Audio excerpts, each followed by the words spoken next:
बोकेका हामी सबै सम्पूर्ण सर गुरुआमाहरूको विचार छ। सबै सरहरूले भन्नुभएको छ, सबै गुरुआमाहरूले मलाई यी कुराहरू राख्नु भएको छ। यहाँ सुध्रिने पक्षहरू धेरै पक्षहरूको छ।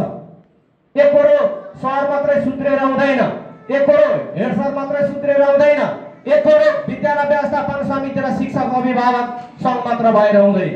यसको कुरा अत्यन्त रूपमा यहाँले राम्ररी केलाएर कति राख्दा के हुन्छ, खानेपानीको वर्षमा आउने बिल र बिजुलीको बिल र हाम्रो 4 वटासम्म परीक्षा हुन्छ। त्यतिखेर अघि हेड सरले भन्नुभएको छ कपी दिनुपर्छ, क्वेसन दिनुपर्ने हुन्छ। यो स्थानीय सरकारले बिहोरेको छैन। वार्ड सरकार यही हुनुहुन्छ, वार्ड सरकारले धेरै ध्यान दिनुभएको छ।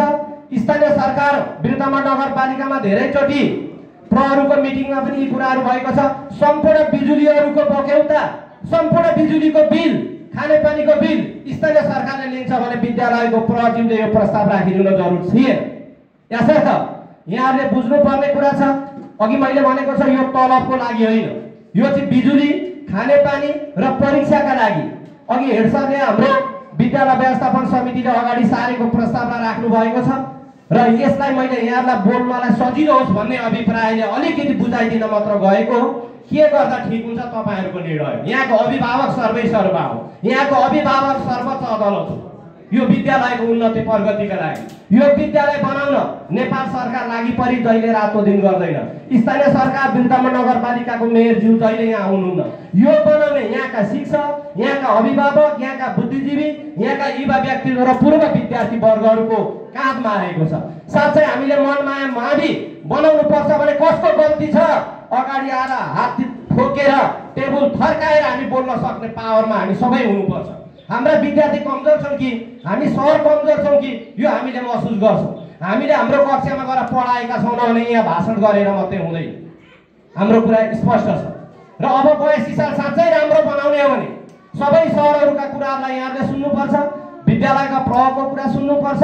यदि सरहरुको कमजोर छ भने प्रहज्यूले त्यसमा सरहरुले पढाउनु भएको छैन भने यथार्थ कुरा पारदर्शी ढंगले जानुपर्छ। त्यसै मनमाया मावि जुलुसमा र नारामा मात्र सीमित हुँदैन, व्यवहारबाट देखाउनु पर्छ। बिहानीले दिउँसोको संकेत गर्छ भने चाहिँ हामीले राम्रो पढाउन काँधमा काँध लगाएर हातमा हात हातेमालो गरेर यहाँका सम्पूर्ण व्यक्तित्वहरू अगाडि बढ्नुपर्छ।